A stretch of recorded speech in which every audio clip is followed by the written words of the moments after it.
എല്ലാവർക്കും സീവേഴ്സിന്റെ മറ്റൊരു വീഡിയോയിലേക്ക് സ്വാഗതം. ഇത് നമ്മുടെ മൂന്നാമത്തെ വീഡിയോ ആണ്. കഴിഞ്ഞ 2 വീഡിയോകളിലായിട്ടും നമ്മൾ എന്താണ് സീവേഴ്സ് എന്നും എന്തിനാണ് സീവേഴ്സ് എന്ന് പറഞ്ഞ ഈ ഒരു ലേണിംഗ് സീരീസ് നമ്മൾ സ്റ്റാർട്ട് ചെയ്തതെന്നും എന്തൊക്കെ സെക്ഷൻസ് ആണ് നമ്മൾ ഈ ഒരു സീരീസിൽ കവർ ചെയ്യാൻ പോകുന്നതൊക്കെ പറഞ്ഞിട്ടുണ്ടായിരുന്നു. അപ്പോൾ ആ 2 വീഡിയോസും നിങ്ങൾ ആരെങ്കിലും കാണാൻ വിട്ടുപോയിട്ടുണ്ടെങ്കിൽ എത്രയും പെട്ടെന്ന് തന്നെ പോയി കണ്ടോളൂ. നമ്മുടെ ഈ ഒരു സീരീസിലെ എല്ലാ വീഡിയോസും ഞാൻ പ്ലേലിസ്റ്റ് ആക്കി ഇവിടെ ഐ ബട്ടണിൽ കൊടുത്തേക്കാം. നിങ്ങൾക്ക് അവിടെ നിന്ന് അത് ചെക്ക് ചെയ്യാവുന്നതാണ്. അപ്പോൾ ഇന്നത്തെ വീഡിയോ എന്ന് പറയുന്നത് ഒരു അവയർനെസ് വീഡിയോ ആണ്. ഞാൻ കഴിഞ്ഞ വീഡിയോയിൽ സൂചിപ്പിച്ചതുപോലെ തന്നെ ക്രിപ്റ്റോയിലേക്ക് അല്ലെങ്കിൽ വെബ്3യിലേക്ക് നമ്മൾ ഇറങ്ങുന്നതിന് മുമ്പേ അറിഞ്ഞിരിക്കേണ്ടതും പാലിക്കേണ്ടതായിട്ടുള്ള കാര്യങ്ങളെക്കുറിച്ച് തന്നെയാണ് നമ്മുടെ ഇന്നത്തെ വീഡിയോ എന്ന് പറയുന്നത്. അപ്പോൾ ഒട്ടും താമസിപ്പിക്കാതെ തന്നെ നമുക്ക് നേരെ വീഡിയോയിലേക്ക് കടക്കാം. So welcome to the crypto learning series. It's me Julia and you are watching സീവേഴ്സ് പവേർഡ് ബൈ ഫൺസി.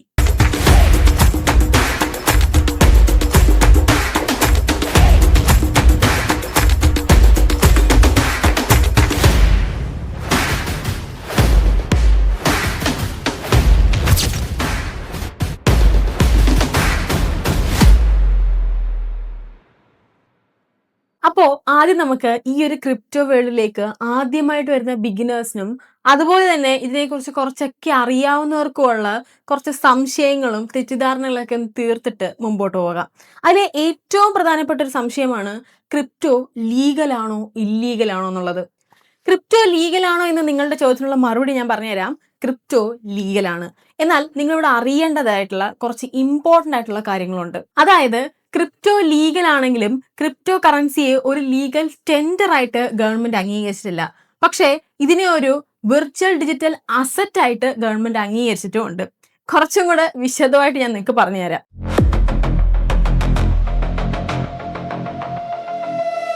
എന്താണ് ഈ ലീഗൽ ടെൻഡർ?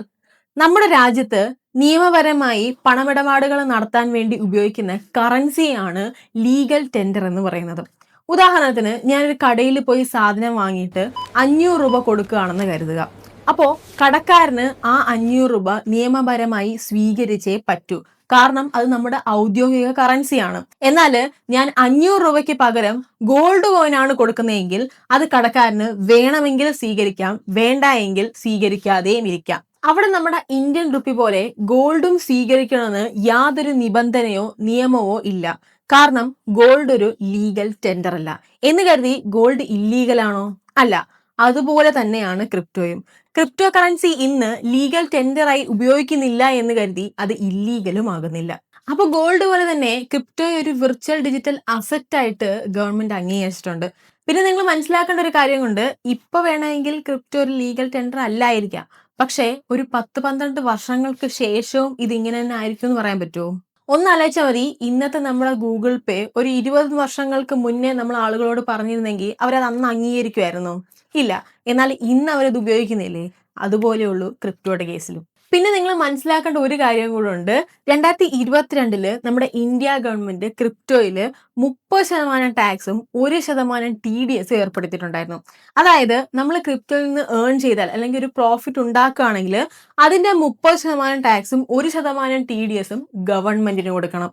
അപ്പൊ തന്നെ നിങ്ങൾ ആലോചിച്ച് നോക്കിയേ, ഇല്ലീഗലായ ഒന്നിന്റെ മേൽ ഗവൺമെന്റ് ടാക്സ് ഈടാക്കുവോ? അത്രയും മാത്രം നിങ്ങളൊന്ന് ചിന്തിച്ചാൽ മതി. പിന്നെ ഇത് കൂടാതെ നമ്മളുടെ ഇന്ത്യയിൽ സേവനം ചെയ്യുന്ന എല്ലാ ക്രിപ്റ്റോ എക്സ്ചേഞ്ചുകളും FIUINDയുടെ രജിസ്ട്രേഷനോട് കൂടിയാണ് പ്രവർത്തിക്കുന്നത്.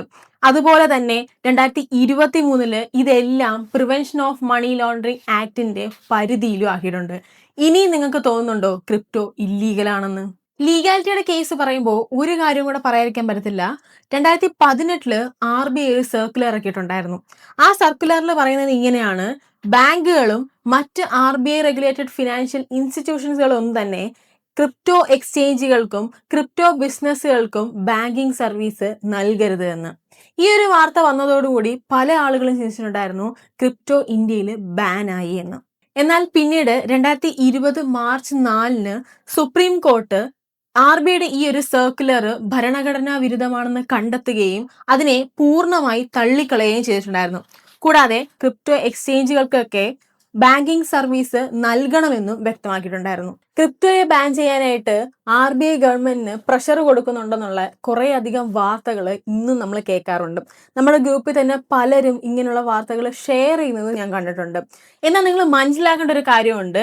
RBIക്ക് ഒരിക്കലും ക്രിപ്റ്റോയെ ബാൻ ചെയ്യാനായിട്ട് സാധിക്കത്തില്ല. ക്രിപ്റ്റോയെ ബാൻ ചെയ്യണമെങ്കിൽ അതിന് നമ്മുടെ ഗവൺമെന്റിന് മാത്രമേ കഴിയുള്ളൂ. എന്നാലും ക്രിപ്റ്റോയെ കുറിച്ചുള്ള പ്രശ്നങ്ങളും ആശങ്കകളൊക്കെ RBI ഇങ്ങനെ നിരന്തരം പറഞ്ഞുകൊണ്ടിരിക്കുന്നത് എന്തുകൊണ്ടാണെന്നറിയാവോ? അതിന്റെ കാരണം നിങ്ങളൊന്ന് ആലോചിച്ചാൽ നിങ്ങൾക്ക് മനസ്സിലാവുന്നതേ ഉള്ളൂ. ഇന്ത്യയിലേക്ക് ക്രിപ്റ്റോ കറൻസി കൂടുതലായിട്ട് ഇൻവോൾവ് ആകുന്നതിനനുസരിച്ചിട്ട് നമ്മുടെ ബാങ്കിങ് സർവീസുകളേക്കാൾ കൂടുതൽ ബെനിഫിറ്റ് ക്രിപ്റ്റോയിൽ നിന്ന് കിട്ടുമ്പോൾ ആളുകൾ പതിയെ സെൻട്രലൈസ്ഡ് ആയിട്ടുള്ള ബാങ്കിങ് സർവീസുകളെ ഒഴിവാക്കി ക്രിപ്റ്റോയിലേക്ക് മാറാനുള്ള ഒരു സാഹചര്യം വരും. അങ്ങനെ ഒരു സാഹചര്യം വന്നാൽ RBIയുടെ കീഴിലുള്ള എല്ലാ സെൻട്രലൈസ്ഡ് ബാങ്കുകൾക്കും അതൊരു വലിയ തിരിച്ചടിയായിരിക്കും. ഇങ്ങനൊരു സാഹചര്യത്തെ മുൻകൂട്ടി കണ്ടുകൊണ്ടാണ് RBI ക്രിപ്റ്റോയെ ഇന്ത്യയിലേക്ക് കൂടുതൽ വ്യാപകമാക്കാതിരിക്കാനുള്ള ശ്രമങ്ങൾ നടത്തുന്നത്. ഈ ശ്രമം ഇന്നും ഇന്നലെയും തുടങ്ങിയതല്ല. 2016-17 കാലം തൊട്ടേ RBI ഇങ്ങനെ നിരന്തരം ശ്രമിച്ചുകൊണ്ടേയിരിക്കുന്നുണ്ട്. എന്നാൽ ഒന്ന് നിങ്ങൾ മനസ്സിലാക്കണം, RBIക്ക് നിർദ്ദേശങ്ങൾ നൽകാൻ മാത്രമേ കഴിയുള്ളൂ. ഒരിക്കലും RBIക്ക് ക്രിപ്റ്റോയെ ബാൻ ചെയ്യാനായിട്ട് സാധിക്കത്തില്ല. അതിന് നമ്മുടെ ഗവൺമെന്റ് തന്നെ വിചാരിക്കണം. പിന്നെ ഒരു കാര്യം നിങ്ങൾ മനസ്സിലാക്കണം, ക്രിപ്റ്റോ ഡീസെൻട്രലൈസ്ഡ് ആയതുകൊണ്ട് തന്നെ ഒരു സിംഗിൾ ഗവൺമെന്റിനോ ഇൻസ്റ്റിറ്റ്യൂഷൻസിനോ ഇതിനെ പൂർണ്ണമായിട്ടും ഷട്ട് ഡൗൺ ചെയ്യാൻ സാധിക്കില്ല. പിന്നെ ഭാവിയെക്കുറിച്ച് ചിന്തിക്കാൻ കഴിവുള്ള ഒരു ഗവൺമെന്റ് ആണെങ്കിൽ ഒരിക്കലും ക്രിപ്റ്റോയെ ബാൻ ചെയ്യാനായിട്ട് പോകുന്നില്ല. ചിലപ്പോൾ ചില റെഗുലേഷൻസ് ഒക്കെ കൊണ്ടുവന്നേക്കാം. എന്നാലും പൂർണ്ണമായിട്ട് ഒരിക്കലും ക്രിപ്റ്റോയെ ബാൻ ചെയ്യാനുള്ള സാധ്യത ഇല്ല. ഇനി അഥവാ ക്രിപ്റ്റോയെ ബാൻ ചെയ്യുന്ന ഒരു സാഹചര്യം വന്നാൽ അന്ന് നമുക്ക് ഇതിനെക്കുറിച്ച് ചർച്ച ചെയ്യാം. ഇപ്പൊ വെറുതെ ഇതിനെക്കുറിച്ച് ഓർത്ത് നമുക്ക് തലപോയിക്കേണ്ട ആവശ്യമില്ല. ഇനിയാണ് നമ്മുടെ മെയിൻ കണ്ടന്റിലേക്ക് നമ്മൾ കിടക്കുന്നത്. ക്രിപ്റ്റോയിലെ ഏറ്റവും പ്രധാനപ്പെട്ട കാര്യം പഠനമാണെന്ന് ഞാൻ പറഞ്ഞല്ലോ. സാധാരണ ഏതൊരു വിഷയവും പഠിക്കുന്ന പോലല്ല ക്രിപ്റ്റോ പഠിക്കുന്നത്. ഇത് ഇത്തിരി കോംപ്ലിക്കേറ്റഡ് ആണ്. ഞാൻ പറയുന്നത് കേട്ടിട്ട് നിങ്ങൾ ആരും പേടിക്കണ്ട. നിങ്ങൾ ആരും ഇതിൽ നിന്ന് പിന്മാറാൻ വേണ്ടിയിട്ടും അല്ല ഞാൻ ഇങ്ങനെ പറയുന്നത്. നിങ്ങൾ മനസ്സിലാക്കേണ്ട ഒന്നുണ്ട്, ഡെയിലി ഓരോ കാര്യങ്ങളും ക്രിപ്റ്റോയെ കുറിച്ചിട്ട് ഓരോ കാര്യങ്ങളും നമ്മൾ മുമ്പോട്ട് പഠിച്ചു പോയാൽ മാത്രമേ നമുക്ക് ഇതിൽ എക്സ്പേർട്ട് ആവാനായിട്ട് സാധിക്കുകയുള്ളൂ. പല കാര്യങ്ങളും ആദ്യമേ തന്നെ നിങ്ങൾക്ക് മനസ്സിലാവണമെന്നില്ല. കാരണം ഇത് ഇത്തിരി കോംപ്ലിക്കേറ്റഡ് ആയതുകൊണ്ട് നിങ്ങൾക്ക് അതിൻ്റെതായിട്ടൊരു സമയം എടുത്തേക്കാം ഇതൊന്ന് മനസ്സിലാക്കി പഠിച്ചു വരാനായിട്ട്. എന്നാലും നിങ്ങൾ നിരന്തരമായിട്ട് പഠിച്ചുകൊണ്ടേയിരുന്നാൽ നിങ്ങൾക്ക് തീർച്ചയായിട്ടും ഇതിൽ എക്സ്പേർട്ട് ആവാനായിട്ട് സാധിക്കും. ക്രിപ്റ്റോയില് പലതരത്തിലുള്ള ടെക്നിക്കൽ വശങ്ങളും ഉണ്ട്. ഇതിനെക്കുറിച്ചൊക്കെ നല്ല രീതിയിൽ പഠിച്ച് മനസ്സിലാക്കിയാൽ മാത്രമേ മുമ്പോട്ട് പോയതുകൊണ്ട് കാര്യമുള്ളൂ. ഇതൊന്നും നിങ്ങൾ പഠിച്ചില്ല എന്നുണ്ടെങ്കിൽ നിങ്ങൾ ക്രിപ്റ്റോയിൽ പണമിടപാടുകൾ നടത്തുന്ന സമയത്ത് നിങ്ങളുടെ ഭാഗത്ത് നിന്ന് ചെറിയ മിസ്റ്റേക്ക് മതി നിങ്ങളുടെ മുഴുവൻ പണവും ഇല്ലാതാക്കാനായിട്ട്. പിന്നെ നിങ്ങൾ മനസ്സിലാക്കേണ്ട ഒന്നുണ്ട്, ക്രിപ്റ്റോ ഒരു ഡീസെൻട്രലൈസ് സിസ്റ്റം ആണ്. അതുകൊണ്ട് തന്നെ ഇവിടെ നിങ്ങൾക്ക് പണം നഷ്ടമായാൽ ലീഗലായിട്ട് മൂവ് ചെയ്ത് ആ പണം തിരിച്ചെടുക്കാനോ അല്ലെങ്കിൽ ഇതിനെതിരെ ലീഗലായിട്ട് മുമ്പോട്ട് പോകാനോ സാധിക്കില്ല. ഇപ്പോഴത്തെ അല്ലെങ്കിൽ കറന്റ് സിറ്റുവേഷൻ വെച്ച് നോക്കുകയാണെങ്കിൽ ആ പണം നിങ്ങൾക്ക് കംപ്ലീറ്റ് ആയിട്ട് തിരിച്ച് കിട്ടില്ല എന്ന് തന്നെ പറയാം. കാരണം ഇത് നിങ്ങളുടെ മാത്രം മിസ്റ്റേക്ക് കൊണ്ടുണ്ടായതാണ്. ഇതൊരു ഡീസെൻട്രലൈസ്ഡ് പ്ലാറ്റ്ഫോം ആയതുകൊണ്ട് തന്നെ ഇതിന്റെ അറൗണ്ട് ആയിട്ടുള്ള എല്ലാ കാര്യവും നിങ്ങളുടെ ഓണർഷിപ്പിലായിരിക്കും. അപ്പോൾ പണം നഷ്ടപ്പെടാതിരിക്കുക എന്നത് നിങ്ങളുടെ മാത്രം പൂർണ്ണ ഉത്തരവാദിത്വമാണ്. അപ്പോ ഇങ്ങനെ ഒന്നും ഇവിടെ സംഭവിക്കാതിരിക്കണമെങ്കിൽ ക്രിപ്റ്റോ അറൗണ്ടായിട്ടുള്ള എല്ലാ കാര്യങ്ങളും നിങ്ങൾ മനസ്സിലാക്കി തന്നെ പഠിച്ചിരിക്കണം. എങ്കിൽ മാത്രമേ നിങ്ങൾക്ക് ഇവിടെ സക്സസ് ആവാനായിട്ട് സാധിക്കുകയുള്ളൂ. അതിന് പഠനം വളരെ ഇമ്പോർട്ടൻ്റ് ആയിട്ടുള്ള ഒരു കാര്യം തന്നെയാണ്. ക്രിപ്റ്റോയില് പഠനത്തിന് എത്രത്തോളം പ്രാധാന്യമുണ്ടോ അത്രത്തോളം തന്നെ പ്രാധാന്യമുള്ള മറ്റൊന്നാണ് പേഷ്യൻസും ഡിസിപ്ലിനും.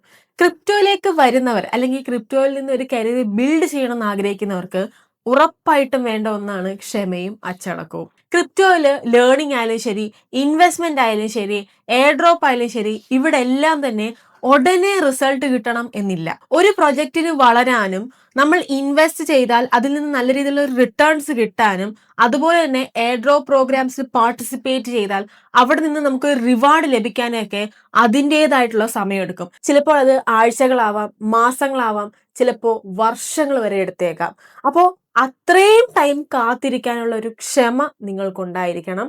എങ്കിൽ മാത്രമേ ക്രിപ്റ്റോയിൽ നമ്മൾ വിചാരിക്കുന്നതിനപ്പുറം ഒരു റിസൾട്ട് നമുക്ക് നേടാനായിട്ട് സാധിക്കുകയുള്ളൂ. സത്യം പറഞ്ഞാൽ ഇന്ന് നമ്മളിൽ പലർക്കും ക്ഷമ തീരെ ഇല്ലെന്ന് തന്നെ പറയാം. വീഡിയോസ് കാണുന്ന ഒരു കേസ് എടുത്താൽ തന്നെ നമ്മുടെ യൂട്യൂബ് വീഡിയോസ് ഒക്കെ കാണാൻ എല്ലാവർക്കും ഇഷ്ടമുള്ള ഒരു കാര്യമായിരിക്കും.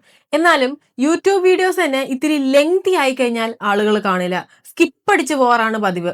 10 മിനിറ്റും 15 മിനിറ്റും 20 മിനിറ്റും അല്ലെങ്കിൽ 1 മണിക്കൂറത്തൊക്കെ വീഡിയോ ഒന്നും ഇന്ന് ആരും കാണുക തന്നെ ഇല്ല. അതിൽ നിന്നൊക്കെ മാറി എല്ലാവരും ഷോർട്സിലേക്കും റീൽസിലേക്കൊക്കെ ഒതുങ്ങി കഴിഞ്ഞിട്ടുണ്ട് അല്ലേ? 30 സെക്കൻഡ് അല്ലെങ്കിൽ 45 സെക്കൻഡിലൊക്കെ കാര്യങ്ങൾ മനസ്സിലാക്കണം എന്നാണ് എല്ലാവരുടെയും താല്പര്യം തന്നെ. ലൈവ് കാണുന്ന പലരും ഇതൊന്ന് സ്കിപ്പ് ചെയ്തിട്ട് പോയാൽ മതി എന്ന് ചിന്തിക്കുന്നവരുണ്ട്. എന്തിനേറെ പറയുന്നു, ഞാൻ ഈ പറയുന്നത് പോലും നിങ്ങളിൽ എത്ര പേര് കേട്ടിട്ടുണ്ടായിരിക്കും? ഈ വീഡിയോ സ്റ്റാർട്ട് ചെയ്യുമ്പോൾ കുറച്ചൊക്കെ നിങ്ങൾ കണ്ടിട്ടുണ്ടായിരിക്കും. എന്നാൽ പിന്നീട് ഓരോ സെക്ഷൻ വരുമ്പോഴും നിങ്ങൾ സ്കിപ്പ് ചെയ്ത് പോയിട്ടുണ്ടായിരിക്കും. ഇതാണ് നമ്മുടെ കുഴപ്പം. അപ്പോ ഇങ്ങനെ ക്ഷമയില്ലാതെ മുമ്പോട്ട് പോയാൽ നമുക്ക് ക്രിപ്റ്റോയിൽ ഒന്നും ആവാൻ പറ്റത്തില്ല. അതിന് ക്ഷമ വളരെ അത്യാവശ്യമാണ്. ക്രിപ്റ്റോയിൽ നിങ്ങൾക്ക് സക്സസ് ആവണമെന്നുണ്ടെങ്കിൽ ക്ഷമ ഉണ്ടായേ തീരൂ. ഇനി നമ്മൾ ഡിസിപ്ലിനെ കുറിച്ച് പറയുകയാണെങ്കിൽ ക്രിപ്റ്റോയില് വിജയിക്കണമെങ്കിൽ സ്ഥിരതയോടുകൂടി പഠിക്കാൻ നമ്മൾ ശീലിക്കണം. ഓരോ ദിവസവും പുതിയ പുതിയ കാര്യങ്ങൾ പഠിക്കുന്നതിനോടൊപ്പം തന്നെ ആ പഠിക്കുന്ന കാര്യങ്ങളെല്ലാം തന്നെ വ്യക്തമായി മനസ്സിലാക്കുകയും കൃത്യമായ ഒരു ടൈം ടേബിളോട് കൂടി മുമ്പോട്ട് പോയാൽ മാത്രമേ ഇവിടെ നമുക്ക് പഠിച്ച് മുന്നേറാനായിട്ട് സാധിക്കുള്ളൂ. അതിന് ഡിസിപ്ലിൻ വളരെ അത്യാവശ്യമാണ്.